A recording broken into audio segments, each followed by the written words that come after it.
Shalom Elohimers, tayangan ini hanya berisi khotbah pada ibadah raya. Untuk segmen lain pada ibadah tidak termasuk dalam tayangan ini.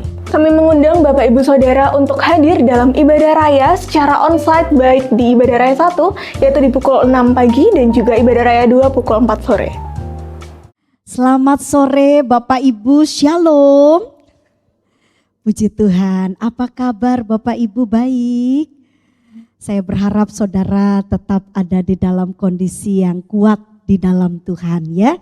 Baik Bapak Ibu, tahun ini, tahun 2025, gembala kita Om Frank itu memberikan satu tema besar bagi gereja GPD Elohim, yaitu kalau saya terjemahkan dalam bahasa Indonesianya adalah penjangkauan, tahun penjangkauan. Ya, apa itu penjangkauan? Penjangkauan itu adalah di mana hidup kita bisa salah satunya menjadi saksi buat orang lain. Sehingga orang-orang yang tadinya mungkin dia hidup tidak baik, lalu karena perbuatan kita dia bertobat dan dia berubah menjadi baik. Lalu kalau saudara itu menjadi saksi Kristus, Bapak Ibu, itu pun saudara sedang melakukan perintah Tuhan. Sebab itu sore hari ini kita akan coba mempelajari sebuah kebenaran firman Tuhan yang akan membuat kita paham seperti apa jadi saksi Kristus itu. Ya, bagaimana caranya? Mari Bapak Ibu sama-sama kita akan melihat di dalam Yohanes pasal yang ke-15. Injil Yohanes pasal 15 ayatnya yang ke-8. Dalam Injil Yohanes pasal 15 ayat 8 firman Tuhan berkata demikian. Yang siap diberkati katakan amin. Ya, Bapak Ibu dengarkan firman Tuhan berkata demikian. Dalam hal inilah Bapakku dipermuliakan, yaitu jika kamu berbuah apa Bapak Ibu? Banyak, akeh kata gitu ya. Dan dengan demikian kamu adalah murid-muridku. Berapa banyak saudara yang mau tahun ini diberkati Tuhan? Mau ditolong Tuhan? Nah Bapak Ibu dengarkan.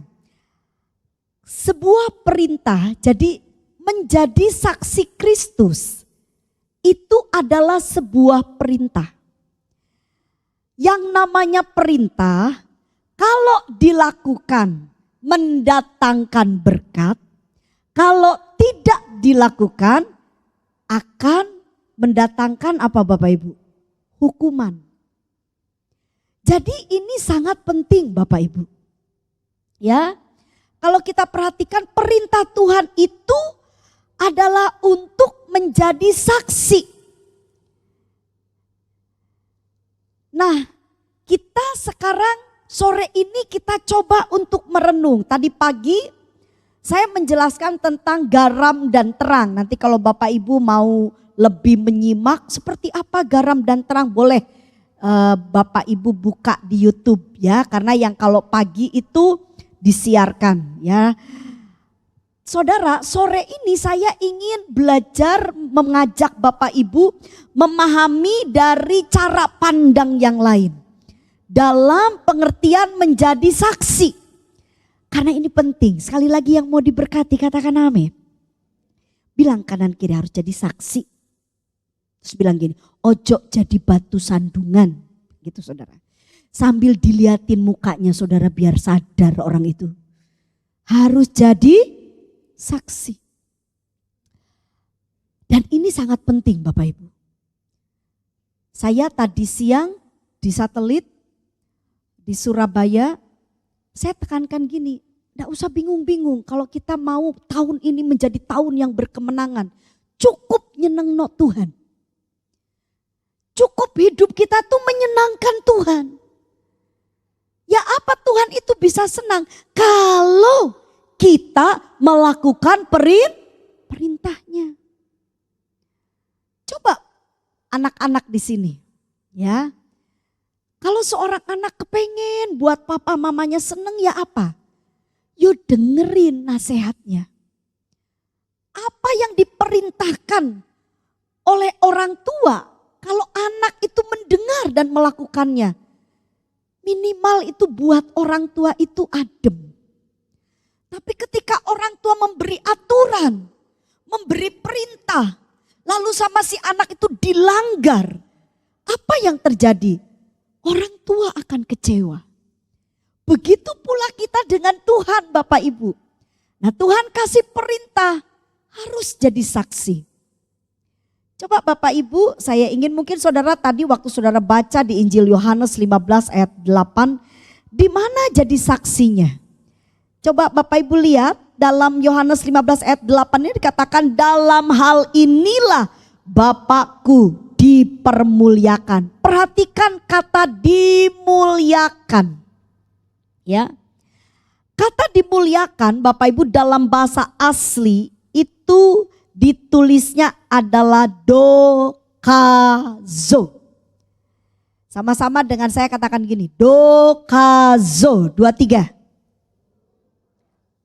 Yaitu tulisannya seperti itu ya.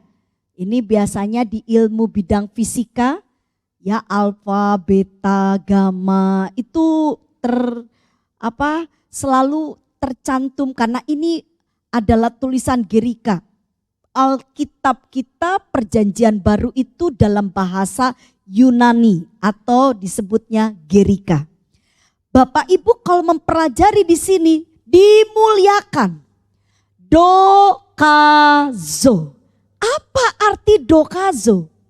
Dokazo Bapak Ibu artinya adalah disaksikan dengan benar. Makanya kenapa saya beri judul firman Tuhan hari ini menjadi saksi Kristus. Jadi dari ayat ini kita mau belajar. Kita harus menjadi saksinya Tuhan. Sama-sama dengan saya jadi saksi Tuhan. 2, 3. Kalau saya dengan Bapak Ibu jadi saksi Tuhan, apa yang akan terjadi? Saudara luar biasa kalau saudara belajar firman. Gereja yang bisa menjadi saksi Tuhan itu ada di dalam pertanggungjawabannya Tuhan. Ya, saya waktu masih remaja Bapak Ibu mau diperkosa.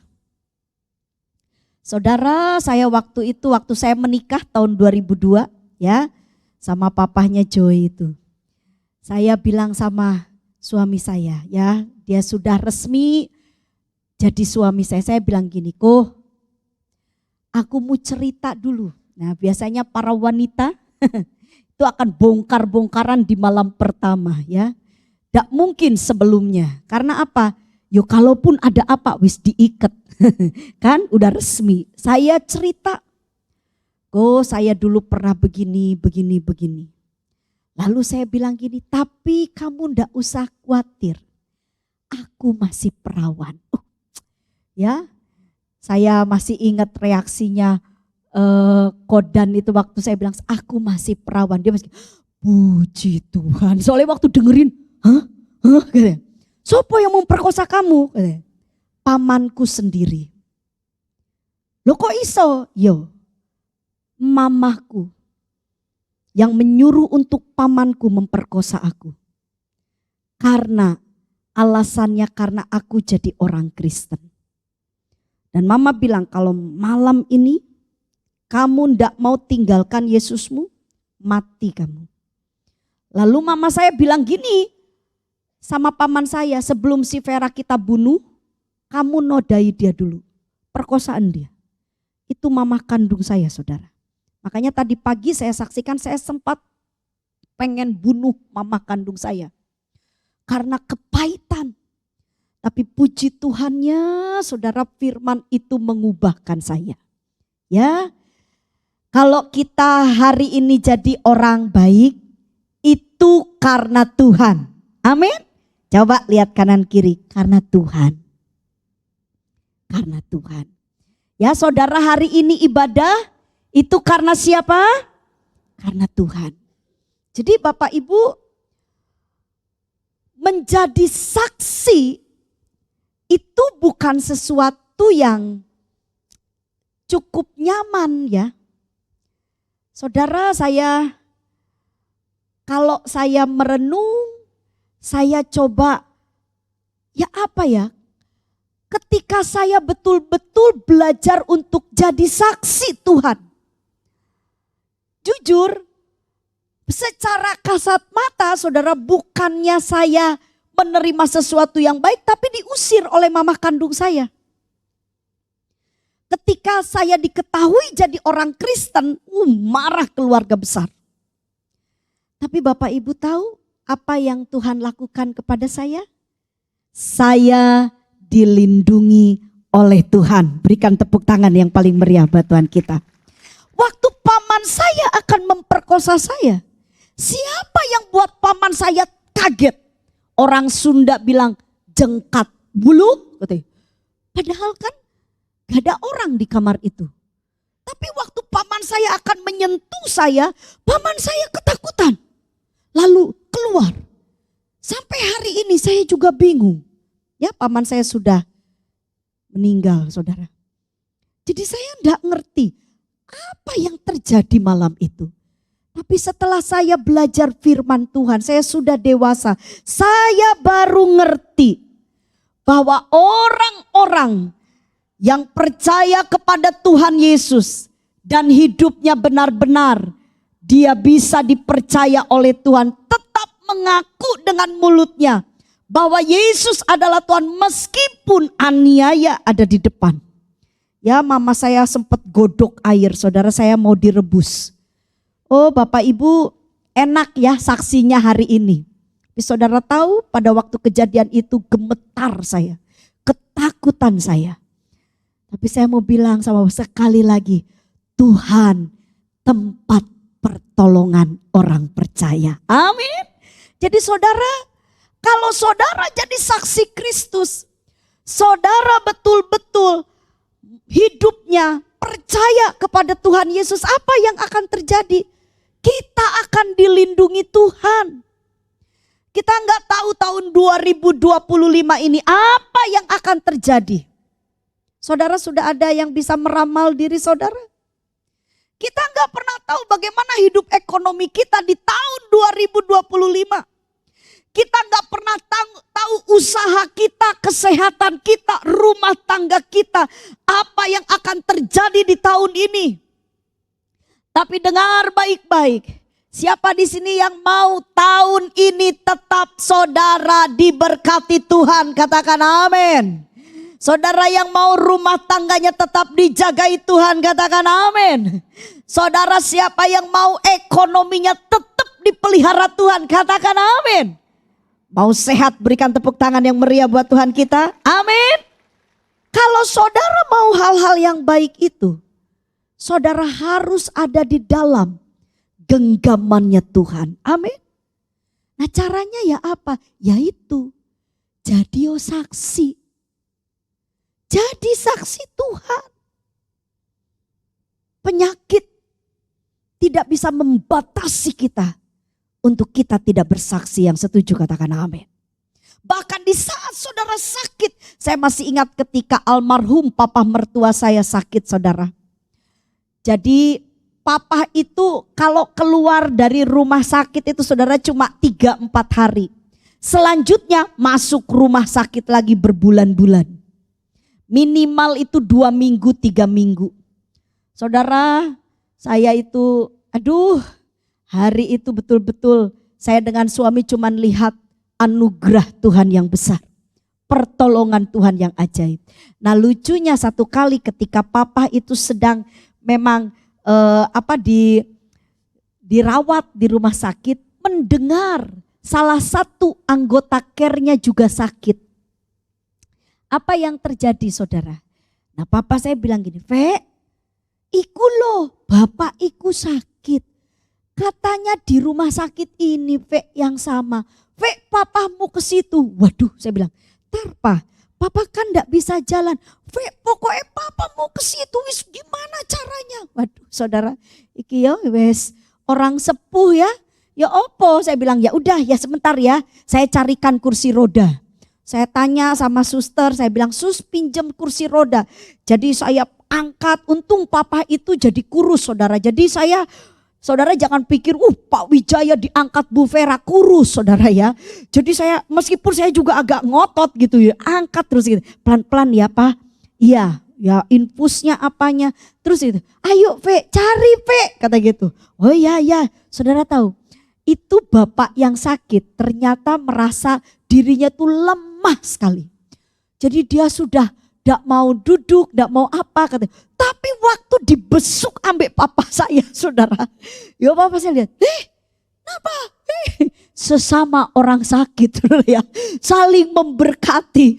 Saya ya waktu aduh wes, saya ini wis kucel Bapak Ibu karena gak tidur ya. Di rumah sakit itu gak bisa tidur lah, itu berminggu-minggu. Saya udah bilang, iya Om ini Papa. Loh iya, loh nak Fe, loh Om Wijaya. Langsung dia itu berdiri saudara.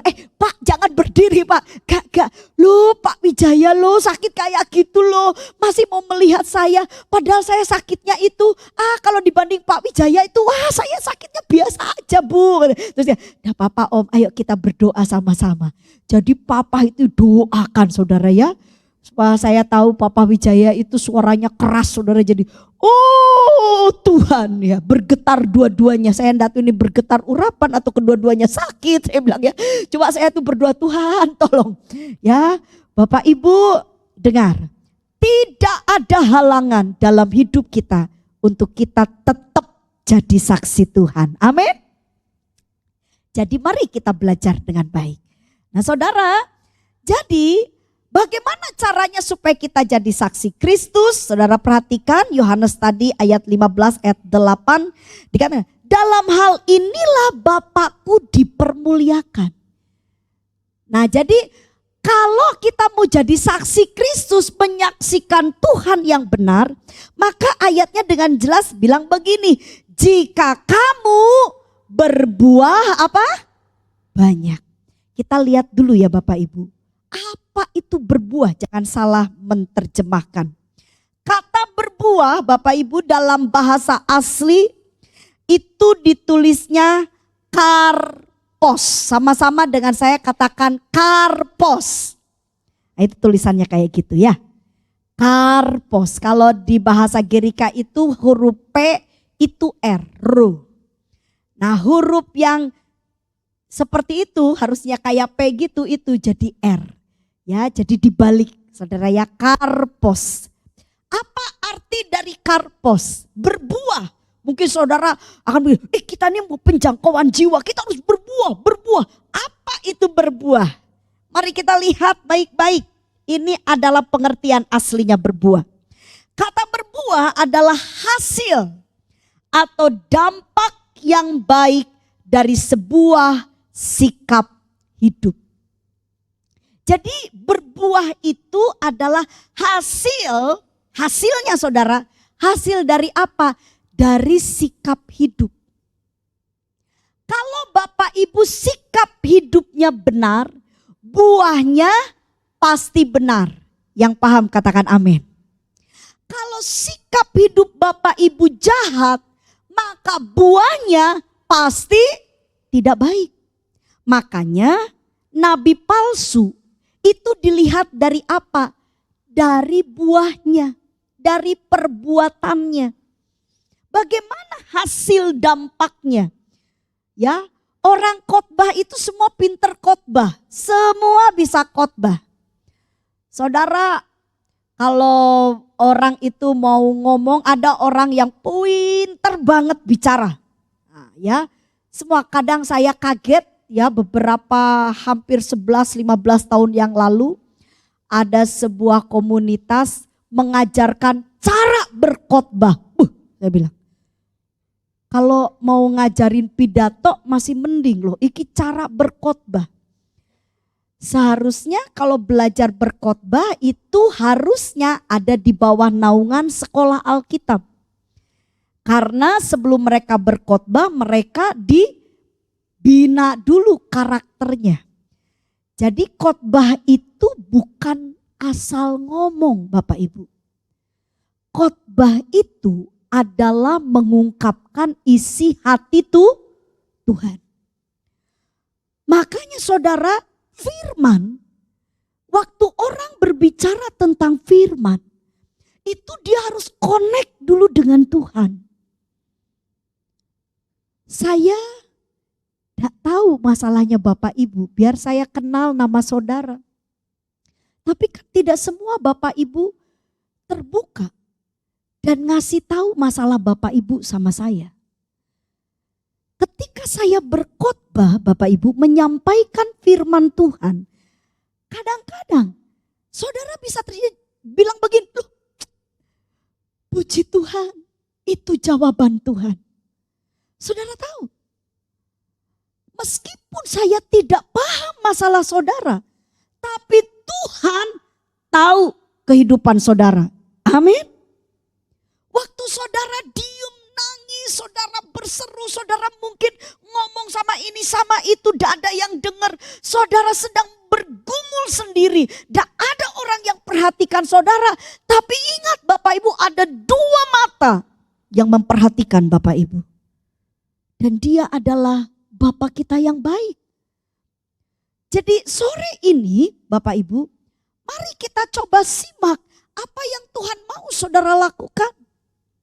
Nah, kata berbuah Bapak Ibu itu adalah satu sikap hidup yang betul-betul di mana Tuhan, kalau saudara mau memuliakan Tuhan, mau jadi saksi Tuhan, maka hidup saudara harus benar.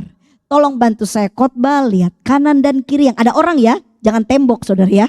Yang ada orangnya dilihat wajah bilang begini, sing bener gitu loh.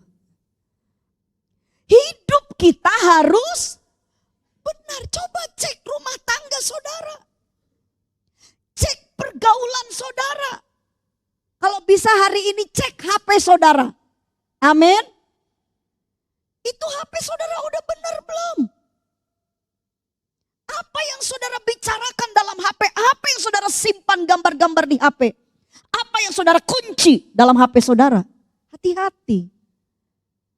Jadi Bapak Ibu, Tuhan itu maha tahu. Kalau sampai saudara dengar firman dan firman itu seperti menebas hidup saudara, dengar baik-baik. Tuhan sayang sama kita, amin.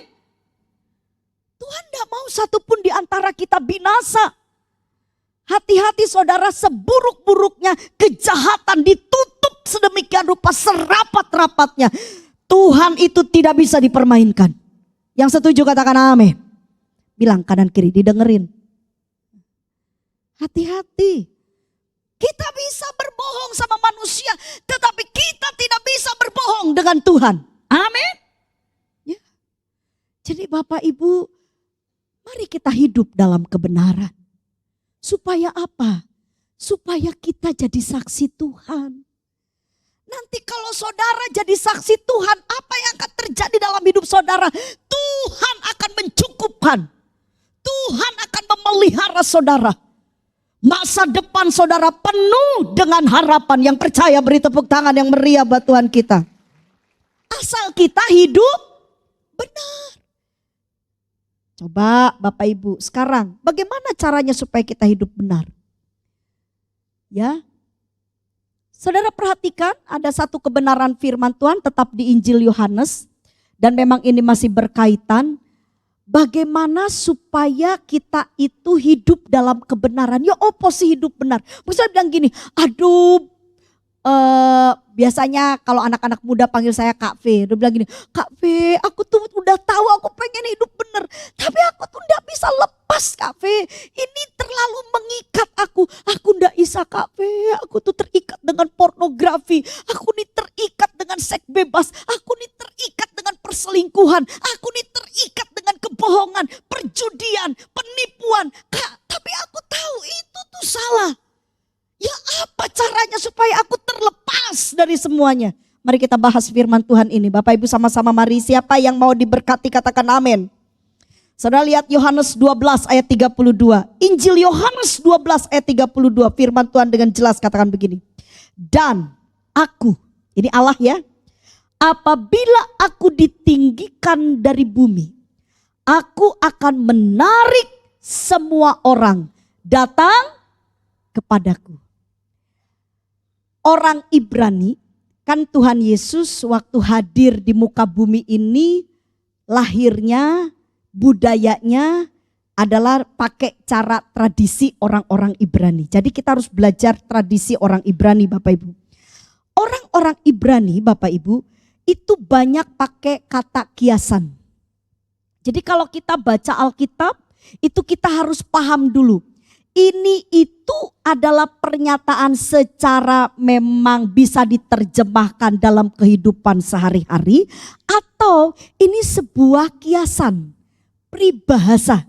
Ya, kalau orang Indonesia bilangnya peribahasa. Mari kita simak baik-baik pengertian dari Yohanes 12 ayat 32. Ketika Tuhan katakan, dan aku apabila aku ditinggikan dari bumi, aku akan menarik semua orang datang kepadaku. Bapak Ibu, saya ingin jelaskan sedikit dulu ayat ini, sebuah gambaran di mana Tuhan ini ingin menekankan kepada kita pengertian untuk orang-orang Ibrani kalau dengar kalimat ini. Jadi kalimat ini bicara seperti ini. Jika hidupmu bisa dipercaya, maka kamu akan jadi berkat bagi lingkunganmu. Perhatikan, jika hidup kita bisa dipercaya oleh Tuhan, maka pasti kita bisa jadi dampak pengaruh yang baik buat orang-orang di sekitar kita. Makanya waktu Tuhan Yesus datang ke rumah Sakius, perhatikan ya Bapak Ibu. Itu Tuhan Yesus bilang gini sama Sakius, Sakius, aku akan masuk, aku akan makan di rumahmu. Lalu ada satu pernyataan begini, karena satu orang dia percaya kepada Tuhan, maka seisi rumahnya diselamatkan. Siapa saudara yang mau seisi rumah saudara ditolong Tuhan? Katakan amin. Saudara mau nggak lingkungan saudara itu diberkati Tuhan? Perumahan di mana saudara tinggal itu. Ya apa saudara, kalau sampai seperumahan saudara itu orangnya berubah jadi baik. Ya guyup, rukun, hidup dalam kedamaian. Aduh saudara, enak itu saudara. Kalau di perumahan saya kemarin saya dengar ada yang nyuri motor saudara. Waduh, pencurian. Saya tanya sama Pak Putra, sopo iku yang nyuri? Oh orang luar, orang luar ya. Aduh harus kerja keras lagi, doa meneh ini. Karena pencurian di mana-mana. Bapak Ibu Saudara, hari ini kita mau belajar. Tuhan bilang begini, kalau Tuhan ditinggikan, kalau hidup kita bisa dipercaya oleh Tuhan, maka kita akan menjadi dampak pengaruh yang baik buat lingkungan kita, buat keluarga, dimanapun kita berada. Sekarang satu persatu kalimatnya kita coba untuk kupas tuntas. Bapak Ibu lihat yang pertama, ditinggikan. Jadi bagaimana supaya kita hidup dalam kebenaran? Maka kita harus meninggikan Tuhan Yesus. Yang dengar katakan amin. Nah kata ditinggikan Bapak Ibu dalam bahasa asli, kata ditinggikan itu ditulis dalam kata hupso. Sama-sama dengan saya katakan hupso. Kalau logatnya harusnya begini saudara. Hupso. Ah itu yang betul gitu. Karena omega ya itu yang ada huruf kayak seperti wow ya W itu O-nya double. Apalagi ada di depannya ada curak itu ya. Nah itu kalau bahasa Ibrani itu ada yang gundul, ada yang apa. Nah saudara itu pengertiannya kenapa ditulisnya hupso. Ini adalah satu penekanan Bapak Ibu. Coba perhatikan apa arti dari hupso. Kata hupso itu artinya adalah diangkat. Sama-sama dengan saya katakan diangkat. Pak, Bu, hidup benar, tolong, nama Tuhan itu harus ada di atas kehidupan kita. Yang paham katakan amin. Bukan nama gereja, bukan nama organisasi, bukan usaha kita, bukan nama besar kita, bukan. Kalau saudara mau hidup benar, yang harus terlihat dari hidup kita itu nama Tuhan. Amin. Jadi diangkat. Yopo caranya ngangkat nama Tuhan, saudara? Bagaimana kita bisa ngangkat nama Tuhan? Bapak Ibu Saudara, kita punya kekuatan ini terbatas. Siapa di sini yang manusia, katakan amin. Coba dilihat kanan kiri. Itu orang di samping saudara itu ngawang atau masih napak itu saudara. Ya, mungkin aja mungkin ada malaikat di sini hadir. Ya, semoga di sini hanya malaikat yang hadir sampai genderuwo saudara. Ya, saya percaya semua yang hadir di sini adalah manusia. Amin. Manusia. Jenenge manusia berarti tidak sempurna. Tapi saudara diwajibkan kalau mau jadi saksi Kristus, saudara harus hidup benar. Apa yang dimaksud hidup benar di sini adalah kita harus mengangkat nama Tuhan, meninggikan nama Tuhan. Meninggikan nama Tuhan itu bukan nyanyi, Bapak Ibu. Ada banyak orang berkata, tinggikan nama Tuhan. Tinggikan, bukan gitu. Caranya bukan seperti itu. Oh, saya mau meninggikan nama Tuhan. Saya tak pelayanan, masuk sekolah Alkitab. Bukan begitu. Percuma. Masuk sekolah Alkitab tapi hidupnya jadi batu sandungan. Cuma punya gelar aja pendeta. Percuma, saudara. Coret nama Tuhan itu bukan meninggikan. Lalu bagaimana caranya kita bisa angkat hupso? Kenapa double O-nya saudara? Hupso. Karena hal ini tidak mudah. Pengertiannya untuk kita bisa buat Tuhan itu ditinggikan atas hidup kita itu tidak gampang Bapak Ibu. Tolong bilang kanan kiri, tidak gampang gitu loh. Lalu bagaimana caranya kalau tidak gampang? Makanya saudara ketika kita belajar firman Tuhan, firman itu akan memerdekakan kita. Amin. Kan Tuhan kasih kita penolong. Siapa penolong kita saudara? Roh Kudus. Hari Natal yang lalu saya melayani di sebuah kota. Selesai saya berkhotbah, ada seorang anak usia 20 tahun. Cantik sekali. Sebenarnya yang didoakan adalah ibunya. Lalu moro-moro anak itu datang sama mamanya dan bilang, "Ma, aku mau ketemu ibu pendetanya." Kamu tadi gak didaftarkan untuk didoakan? Enggak, aku mau ketemu. Dan itu terakhir. Itu antrian terakhir didoakan.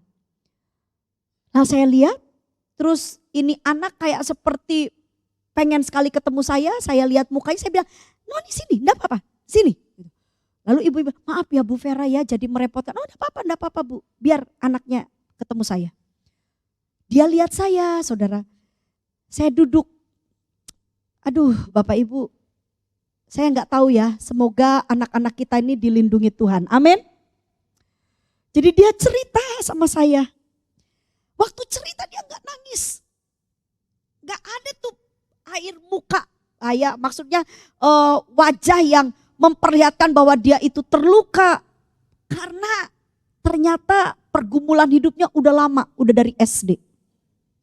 Dia bilang waktu SD dia diperkosa oleh pamannya, adik dari mamahnya. Saya dengar gitu, saya inget deh kehidupan saya. Tapi saya diam, saya bilang, "Ya, lalu Noni, terus gimana?" Sampai dia setelah diperkosa pamannya, beberapa waktu kemudian saudara, dia melihat neneknya, perhatikan nih, neneknya.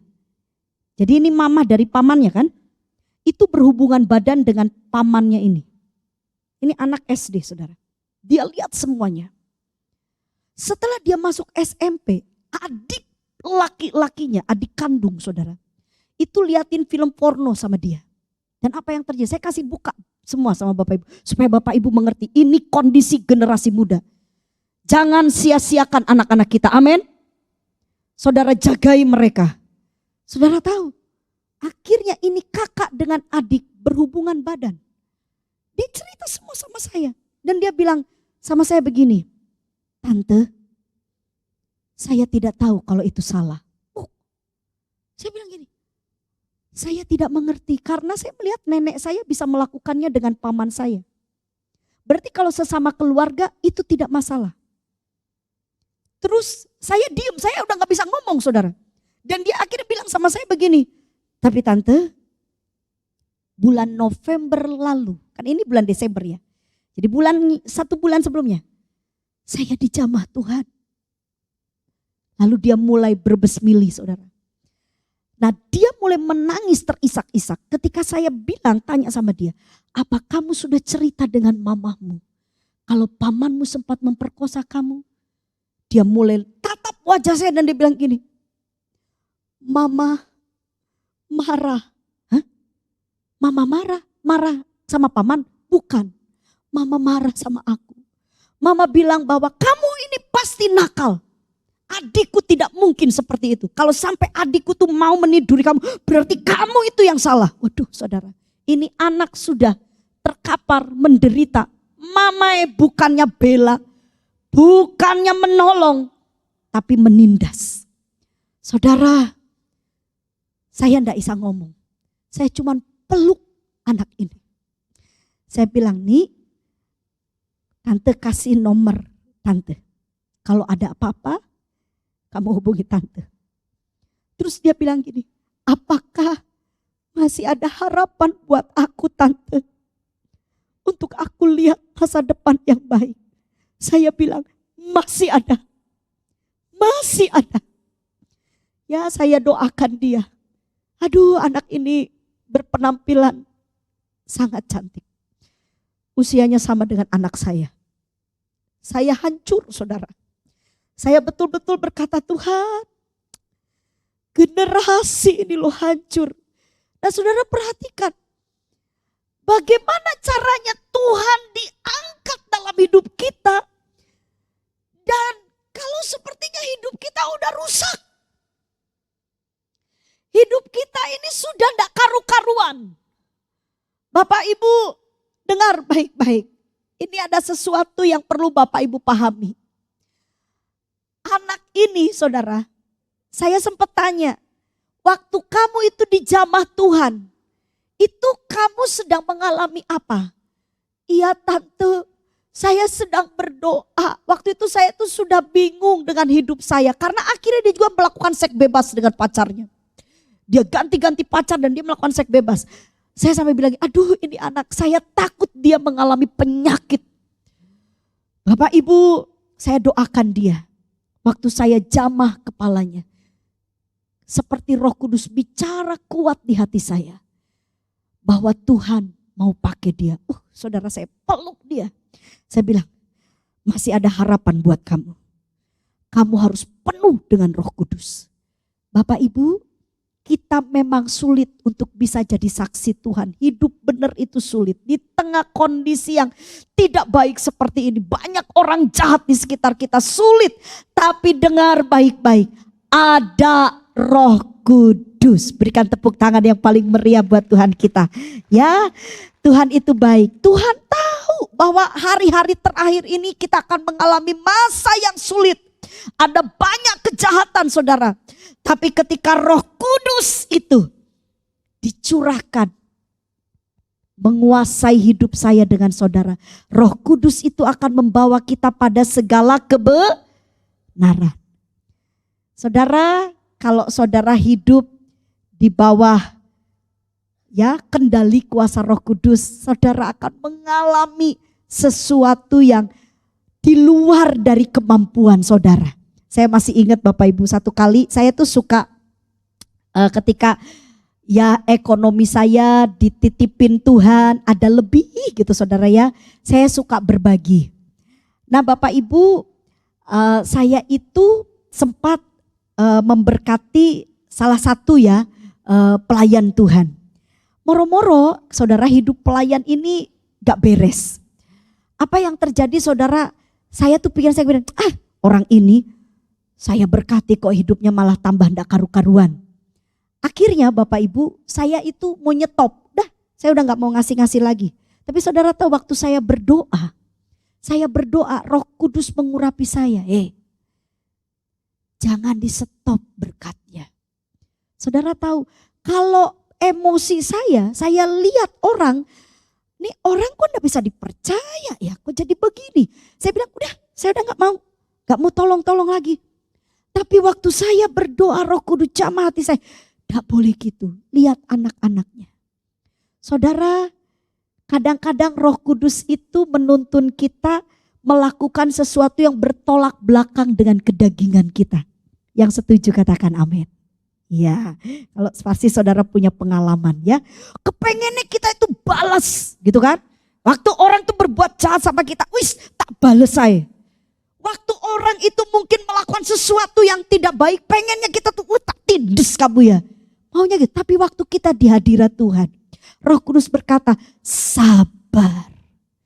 Jangan seperti itu. Bapak Ibu, Roh Kudus akan membawa kita pada segala kebenaran.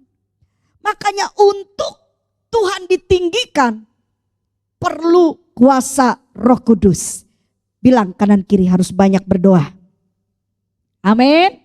Ya, nanti kalau ada program doa saudara ikuti ya, karena itu akan membuat kita menjadi bisa setidaknya Roh Kudus mengendalikan hidup kita.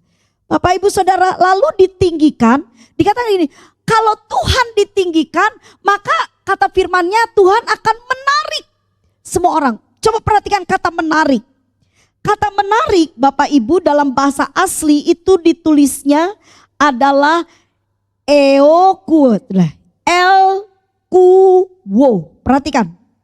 El-kuo. Oke, sama-sama katakan dengan saya. El-kuo. 2, 3. Jadi menarik. Ya kalau saudara bilang gini. Kalau sekarang kan saudara boleh belajar ya. Belajar sedikit-sedikit gitu kan. Kalau saudara lihat, dia menarik. Dia el-kuo. Biasanya saya mempelajari bahasa itu dengan saya gunakan untuk sehari-hari. El-kuo gitu kan. Oh dia menarik. Dia el-kuo. Menarik banyak orang. Saudara perhatikan kata menarik. Ternyata kata menarik di sini arti dari el-kuo itu artinya menggambar atau berkarya atau bekerja. Jadi Bapak Ibu perhatikan kata menarik di sini di mana punya pengertian Tuhan bekerja dalam hidup kita. Amin. Saudara mau hidup saudara menarik? Siapa di sini yang kepengen hidupnya jadi saksi? Katakan amin. Maka Tuhan harus bekerja. Kayak ngukir, Tuhan itu sedang merenda, merajut, Tuhan sedang bekerja menggambar hidup kita. Jadi Bapak Ibu, ketika ayat ini dikatakan, kalau kamu memuliakan Tuhan, kalau kamu tinggikan Tuhan, nama Tuhan itu diangkat dalam hidupmu, maka apa yang terjadi? Akan banyak keajaiban yang terjadi dalam hidup kita. Sebab apa? Sebab Tuhan berkarya. Saya sangat yakin Bapak Ibu hal ini dan saya sudah pernah alami berkali-kali. Bapak Ibu lihat, jika hidup kita benar, cirinya. Nah ini kesimpulannya nih, kan tadi bagaimana caranya supaya hidup kita benar. Jadi ciri kalau hidup kita benar, pasti akan banyak jiwa diselamatkan melalui hidup kita. Karena Tuhan berkarya. Saudara tahu satu kali saya cukup kaget. Jadi saya sedang bersaksi kalau saya punya benjolan dalam tubuh saya. Dan singkat cerita oleh anugerah Tuhan tanpa dioperasi benjolannya hilang Bapak Ibu. Jadi saya itu waktu itu berkhotbah. Ya saya kaget loh, khotbah kok tentang kesembuhan. Terus saya bilang gini, aduh Tuhan, aku ini enggak punya karunia kesembuhan. Saya tuh pernah numpangi tangan orang saudara, tapi bukannya sembuh, tapi maaf meninggal dunia. Jadi saya aduh ini gimana gitu, tapi mungkin udah saatnya kan ya. Jadi waktu dikasih tahu sama pengurus panitia yang mengundang saya, Bu Vera ini adalah kesembuhan ilahi, astaga gitu. Terus saya tuh berdoa sama Tuhan, Tuhan aku nih mau khotbah apa ya Tuhan. Saudara tahu ini pengalaman saya pribadi dengan Tuhan. Dan saya itu punya benjolan yang besar di belakang sini saudara. Saya enggak pernah cerita, saya enggak mau juga membesarkan penyakit saya. Saya punya iman, saya pasti sembuh. Tapi itu tetap membesar benjolannya. Waktu saya tanya sama Tuhan, Tuhan Vera ini mau khotbah apa Tuhan? Iki loh, kesembuhan ilahi. Saudara tahu jawaban Tuhan di hati saya? Jelas banget saudara kalimat itu. Tuhan cuma bilang gini, pegangan belakangmu. Loh, itu sampai 3 kali. Pertama saya gini, oh, ini apa sih kok pegang belakang? Saya bilang, Tuhan Vera mau khotbah, Tuhan ayatnya di mana Tuhan? Tolong Tuhan singkapan. Saya sungguh-sungguh, loh kembali lagi, pegangan itu belakangmu. Saudara saya ngerti belakang itu bagian sini. Nah saudara coba bayangkan, saya duduk paling depan terus saya pegang-pegang belakang. Apa kata jemaat? Ih itu pendetanya kok pegang-pegang pantat gatelan tah gitu kan. Jadi tapi Tuhan ya udahlah. Ketiga kali itu pengalaman saya pribadi, saya pegang aja. Waktu saya pegang, saudara jujur, itu jangankan ditekan begini ya. Disentuh sakit minta ampun. Ya dulu Tena itu sempat bilang, Vera ini kalau duduk sopan ya. Gak pernah begini, gak iso saudara, sakit. Selain saya kegendutan. Terus ya, kalau duduk itu kayaknya semangat ya, kan saya duduknya agak ke depan. Itu bukan karena saya semangat begini mendengarkan khotbah, sakit. Iki dibilang bisul, enggak bukan bisul. Ya itu besar saudara dan merah itu kan. Saya bilang gini, aduh tuh. Terus Tuhan bilang suruh pegang, saya pegang saudara. Loh, kaget saya. Loh, nanti itu benjolannya. Loh. Terus saya tekan saudara. Loh, gak sakit saudara tahu. Nangis saya. Oh Yesus, terima kasih Yesus. Jadi saya tuh udah enggak ingat lagi sama khotbah saudara. Saya bilang, oh Yesus. Jadi saya tuh di depan orang-orang berjingkrak-jingkrak memuji Tuhan. Saya jingkrak, puji Tuhan, sembuh, puji Tuhan. Loh beneran saudara. Saya waktu itu sampai saya itu pengalaman pribadi saya dengan Tuhan. Saya ini takut suntik saudara jujur aja. Apalagi operasi saya takut. Tapi Tuhan itu baik sekali. Saya sampai bilang Tuhan makasih. Saya ke depan baru saya sadar oh ya saya mau khotbah ya. Khotbah apa aku ini? Tapi saudara hati saya sudah penuh dengan sukacita. Saya cuma bilang sama jemaat sambil nangis saya bilang oh Yesus penyembuh. Orang percaya semua tepuk tangan semua bilang pendeta Edi urapi. Loh saya nangis karena saya bersukacita iki loh penyakit itu sembuh. Tapi dia nggak sampai 10-15 menit khotbah urapan Tuhan. Wah banyak orang yang mulai nangis, mulai menyembah Tuhan. Ya sudah saudara. Jadi saya enggak khotbah tentang muluk-muluk. Saya cuma bilang Yesus sanggup menyembuhkan. Wah Bapak Ibu, waktu saya bilang wah terima kasih. Terima kasih. Coba lihat saudara. Akhirnya apa yang terjadi? Ada kesaksian satu ibu sudah hampir 9 bulan. Dia itu enggak bisa begini saudara. Jadi dia itu bungkuk. Dia bilang sakit sekali. Jadi waktu saya bilang Yesus menyembuhkan. Moro-moro ibu itu dengan imannya bilang amin, amin. Dia itu tek dan bisa. Sebenarnya ibu saya itu bilang sama gembalanya. Saya pengen teriak waktu itu. Saya bilang tetapi kan semuanya lagi mendengarkan pendetanya khotbah. Kalau saya teriak nanti jadi saya cuma nangis. Oh puji Tuhan, saya sembuh. Loh saudara, saya enggak tumpang tangan, saya enggak khotbah muluk-muluk, saya enggak bilang apa-apa. Tapi saya menyaksikan kalau Tuhan itu adalah tabib di atas segala tabib. Saya bilang sama saudara, dengan imannya dia mulai mengalami kesembuhan. Saya kasih tahu sama Bapak Ibu. hiduplah benar. Kalau saudara hidup benar, bukan orang lain saja yang akan ditolong melalui hidup kita, tapi yang pertama, kita akan menerima pertolongan Tuhan. Amin. Saudara percaya sama Tuhan, yang percaya beri tepuk tangan yang meriah buat Tuhan kita. Jadi Bapak Ibu, lah ini saudara, jadi kalau saudara hidup dalam kebenaran, apa yang terjadi? Tidak perlu muluk-muluk, tidak usah dalam nama Yesus engkau harus selamat, engkau harus percaya jadi orang Kristen. Saudara kasih sembako, ayo ya datang ke gereja. Bukan begitu.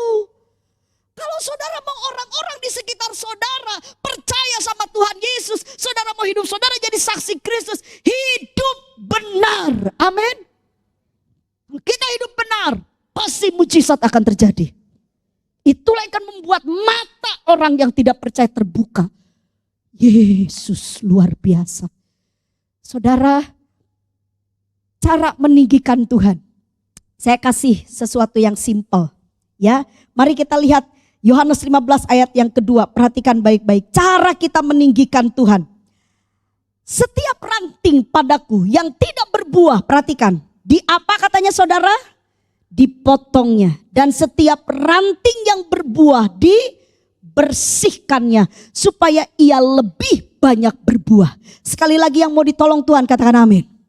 Ada dua hal yang saudara harus pelajari. Yang pertama, kalau saudara tidak berbuah, jadi kalau hari ini saudara bilang, aduh Fer, hidup saya ini lagi gak karu-karuan.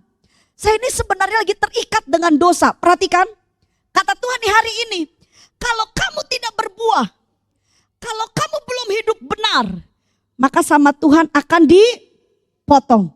Apa maksudnya? Apakah Tuhan akan membunuh kita? Bukan. Saudara perhatikan, tidak berbuah, dipotongnya. Saudara, itu punya pengertian proses hidup. Sama-sama dengan saya katakan proses hidup. Kalau saudara belum hidup benar, tolong dengar baik-baik, tolong dengar baik-baik. Tidak ada satupun di ruangan ini yang tidak dicintai oleh Tuhan. Amin. Tuhan sayang saudara. Kalau saudara belum hidup benar, sampai dimanapun Tuhan akan kejar saudara. Ada satu jemaat bilang sama saya, Fer, gimana caranya supaya proses hidup itu enggak sampai gimana gitu Fer. Tante ini takut Fer. Aduh kalau sepertinya Tuhan proses sampai aku tuh harus begini. Saya bilang gampang tante, gampang. Tante enggak usah takut, enggak usah khawatir. Tante enggak mau tanah longso hidup. Iyo Fer, tante enggak mau susah, gampang.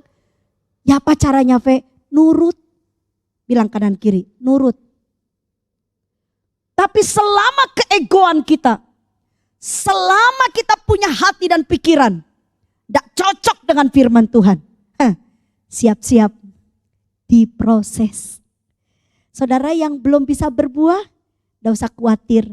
Bilang kanan kiri, kita pasti diproses. Ya, diprosesnya dengan cara apa? Kalau saudara keras diulek sama Tuhan saudara, seperti perkedel nanti. Ya, diproses saudara. Saya suka kasih tahu sama anak-anak muda, mau gak hidup kalian baik, bahagia, tanpa harus ada tangisan, tanpa harus ada luka? Gampang. Ayo hidup yang benar. Amin. Hidup nurut sama Tuhan. Tuhan bilang apa? Nurut toh. Aduh, tapi itu ganteng, tapi itu cantik, tapi itu menarik. Nurut toh mbak Tuhan. Siapa di sini yang merasa ada orang yang sangat cantik dan menarik hati saudara? Bilang kanan kiri, wow. Saya mau kasih tahu saudara, manusia itu bisa berubah, betul? Saya dulu kurus. Saudara gak percaya? Anak saya aja gak percaya. Loh saya berat badan saya dulu itu saudara 36 kilo. Pasti saudara akan memikirkan, membayangkan Vera 36 kilo. Kayak apa ya? Ideal, soalnya saya pendek. Kalau saudara tanya sekarang, jangan pamali orang sudah bilang. Kalau saya sekarang berat badan saya saya coba, suami saya beli Itu timbangan berat badan. Saya bilang, kenapa Papa beli? Beli buat kamu. Astaga. Ayo. Terus suami saya, berapa? Sempurna. Dah, gitu. Sempurna, udah sempurna lah. Gitu. Saya mau bilang sama saudara, secantik-cantiknya kita, ya ini buat anak saya juga. Satu kali kita pasti berubah. Yang dengar katakan amin. Jangan andalkan apa yang kita miliki. Kalau saudara mau andalkan cuman satu yang tidak akan berubah. Kasih Tuhan. Yang percaya beri tepuk tangan yang meriah. Andalkan itu. Saudara, waktu saya berubah dalam fisik saya jadi montok. Apa katanya, gemoy. Terus orang bilang jadi bulat. Gak apa-apa. Saya sama Tuhan gandul. Puji Tuhan. Waktu saya gandul Gusti Yesus, saudara, apa yang terjadi? Suamiku setia. Puji Tuhan. Kadang saya bilang gini, Pak, ada orang cantik di luar. Saya senang jawaban suami saya. Mumpung ini tidak hadir dia, saudara ya. Ini rahasia. Saudara, saya pernah tanya, Papa, itu loh banyak yang cantik, yang lebih langsing dari mama di luar sana. Suami saya bilang, memang akeh. Diam saya. Banyak yang cantik. Iya banyak. Banyak tenan mah. Yang lebih dari kamu, yang lebih cantik, yang lebih menarik. Waduh mah wis salah. Aku ini mah melihat kamu, puji Tuhan aja mah. Terus saya bilang ini, nah kok Papa kok enggak mau mencoba. Oh saya tantang saudara. Saudara tahu suami saya bilang gini, kon itu ngomong ngopo. Aku ini mikir, aku ini bukan orang bodoh. Aku ini membangun hidupku dari nol mah. Waktu aku cari istri yang takut akan Tuhan. Makanya kamu yang tak nikahi. Oh, supaya apa? Supaya masa depanku itu baik. Aku ini kalau mau berjatuh dalam dosa, berbuat dosa, gampang mah. Suami saya bilang, aku nih ganteng. Waduh, ya memang ganteng suami saya, saudara ya, puji Tuhan. Kalau anak rahasia, teng, teng, teng, ganteng, teng, teng. Terus saya, aku nih ada semuanya. Aku percaya ada cewek yang suka sama aku. Terus saya bilang, nah ya itu, kok Papa enggak melakukan? Ya aku mikir lah mah, bukan orang bodoh aku, mikir. Kalau aku orang bodoh, yo wes tak lakoni itu dosa itu. Jadi saya bisa kasih kesimpulan, orang yang jatuh dalam dosa, jenenge orang apa saudara? Iya, bilang kanan kiri, bodoh, bodoh. Makanya di dalam Alkitab ada 10 gadis, yang 5 apa katanya? Bijaksana, yang satunya bilang saudara ke kanan kiri, bodoh. Kok mau jatuh dalam dosa? Kok mau kamu tergiur? Kok mau kamu melakukannya? Bodoh sekali. Kenapa? Karena sebenarnya Tuhan itu punya satu rancangan yang baik buat kita. Amin. Siapa yang hari ini saudara mau komitmen tahun ini, ayo kita hidup lebih baik. Yang komitmen berikan tepuk tangan yang paling meriah buat Tuhan. Bilang begini, haleluya, 2, 3. Tuhan, tolong Tuhan, amin. Ya, saudara hidup benar. Mana di sini Bapak? Yang Bapak katakan amin Pak. Pak, itu istri Bapak meskipun sudah berubah Pak, tapi itu bawa Bapak ke surga. Beneran Pak. Bapak setia sama istri Bapak. Pasti Bapak diberkati oleh Tuhan. Amin. Dipercaya sama Tuhan. Kalau sepertinya istri Bapak cerewet. Ayo Bapak-bapak angkat tangannya Pak. Yang tangan kanannya diangkat Pak. Diangkat Pak. Diangkat. Coba. Semua Bapak-bapak mana? Tangan kanannya diangkat ya. Kalau istrinya cerewet. Bilang begini Pak. Sabar. Orang sabar itu disayang Tuhan. Amin. Kalau istrinya suka ngomong-ngomong yang enggak. Apa Pak? Bilang apa? Sabar. Tuhan pakai Bapak. Amin. Tuhan berkati Bapak. Yang terakhir, saudara. Kalau berbuah, tetap tuh kalau berbuah dibersihkan katanya. Nah, berbuah dibersihkan itu artinya apa? Berarti itu punya pengertian hidup berdampak. Sama-sama dengan saya, berpengaruh. 2, 3. Ada banyak orang jadi orang benar, jadi orang baik, udah baik. Orangnya baik, gak pernah jahat, gak pernah ngapa-ngapain. Pokoknya ya ke gereja setia, baik. Tapi maaf, gak bisa jadi dampak. Gak berpengaruh. Lihat temennya di samping, sudah mukanya kusut seperti mau bunuh diri. Diam, Saudara, makanya kenapa di gereja kita ada care? Ya, komunitas sel kecil-kecil itu di situ saudara dilatih supaya kita bisa berdampak. Saya percaya sore hari ini Tuhan akan tolong kita semua. Amin Bapak Ibu. Saya berharap firman ini bisa jadi pegangan saudara di tahun 2025. Ya, kalau saudara mau lihat tahun ini jadi tahun yang diberkati. Mari saudara, kita mau belajar hidup dalam kebenaran. Amin. Saudara tinggikan Tuhan dengan cara apa? Biarkan Roh Kudus bekerja dalam diri kita. Dan mari Bapak Ibu, kalau saudara memang tidak mau mengalami proses yang berat, sampai hidup saudara hancur, curcur, gak mau seperti itu, ayo nurut sama Tuhan. Proses itu diberikan untuk membentuk kita. Tapi kalau kita sudah dibentuk jadi baik, kita sudah bisa jadi saksi Tuhan. Bukan lagi diproses saudara, tapi saudara akan diberikan kemampuan oleh Tuhan untuk kita bisa jadi dampak. Berpengaruh. Saya percaya sore hari ini Tuhan pasti tolong kita. Yang percaya katakan amin. Yang mengerti firman ini berikan tepuk tangan yang meriah buat Tuhan kita.